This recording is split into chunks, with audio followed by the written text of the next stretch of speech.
രാജ്യത്ത് bumper monsoon വരുന്നെന്ന് സൂചന. തെക്കുപടിഞ്ഞാറൻ മൺസൂണിന്റെ ഏറ്റവും ശക്തമായ ഘട്ടത്തെയാണ് ഇത് സൂചിപ്പിക്കുന്നതെന്ന് കാലാവസ്ഥാ വിദഗ്ധർ വ്യക്തമാക്കുന്നു. അതേസമയം കനത്ത മഴ ഗുജറാത്തിലും അസമിലും ഉൾപ്പെടെ വലിയ നാശനഷ്ടങ്ങൾക്കും ആശങ്കകൾക്കും വഴിവെച്ചിട്ടുണ്ട്.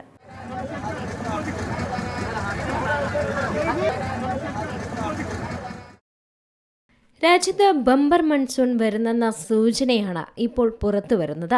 ഉത്തരേന്ത്യയിൽ നിന്ന് തുടങ്ങി ഹിമാലയം, ചൈന എന്നിവ കടന്ന് തെക്കൻ കൊറിയ വരെ പടർന്നു കിടക്കുന്ന 7000 മുതൽ 10000 കിലോമീറ്റർ വരെ നീളമുള്ള കൂറ്റൻ മഴമേഘങ്ങളുടെ നില ഉപഗ്രഹ ചിത്രങ്ങളിൽ പതിഞ്ഞിട്ടുണ്ട്. തെക്കു പടിഞ്ഞാറൻ മൺസൂണിന്റെ ഏറ്റവും ശക്തമായ ഘട്ടത്തെയാണ് ഇത് സൂചിപ്പിക്കുന്നതെന്നാണ് കാലാവസ്ഥാ വിദഗ്ധരും വ്യക്തമാക്കുന്നത്. മൺസൂൺ കൺവേർജൻസ് സോൺ എന്നറിയപ്പെടുന്ന ഈ പ്രതിഭാസം ഇന്ത്യൻ മഹാസമുദ്രത്തിൽ നിന്നുള്ള ഈർപ്പമുള്ള കാറ്റ് അന്തരീക്ഷ വ്യതിയാനങ്ങളുമായി പ്രതിപ്രവർത്തിക്കുന്നതിലൂടെയാണ് രൂപപ്പെടുന്നത്. അതേസമയം കനത്ത മഴ ഗുജറാത്തിലും അസമിലും ഉൾപ്പെടെ വലിയ നാശനഷ്ടങ്ങൾക്കും ആശങ്കകൾക്കുമൊക്കെ വഴിവെച്ചിരിക്കുകയാണ്. തെക്കൻ ഗുജറാത്തിലുണ്ടായ കനത്ത മഴയിൽ നിരവധി ജില്ലകളാണ് വെള്ളപ്പൊക്കമുണ്ടായത്.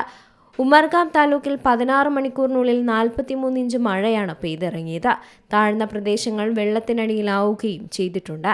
കഴിഞ്ഞ ദിവസം സംസ്ഥാനത്ത് 11 ജില്ലകളിൽ കനത്ത മഴയ്ക്കുള്ള മുന്നറിയിപ്പ് നൽകിയിട്ടുണ്ട്. കഴിഞ്ഞ 10 ദിവസമായി ഉത്തർപ്രദേശിൽ പെയ്യുന്ന മഴയെ തുടർന്ന് ഗംഗയും യമുനയും ഉൾപ്പെടെ 10 നദികൾ കരകവിഞ്ഞൊഴുകുകയാണ്. കഴിഞ്ഞ ദിവസം 54 ജില്ലകളിൽ മഴ മുന്നറിയിപ്പ് നൽകിയിരുന്നു. അസമിലെ വെള്ളപ്പൊക്കം 6.53 ലക്ഷത്തോളം വരുന്ന ആളുകളെയാണ് ബാധിച്ചിരിക്കുന്നത്.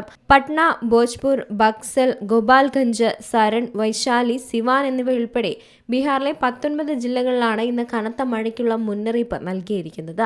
കഴിഞ്ഞ ദിവസം ഇടിമിന്നലിൽ ഔറംഗാബാദിലെ ബക്സറിലും 2 പേർ വീതമാണ് മരണപ്പെട്ടത്. വരും ദിവസങ്ങളിലും മഴ കനക്കാനുള്ള സാധ്യത തന്നെയാണ് മുന്നിലുള്ളത്.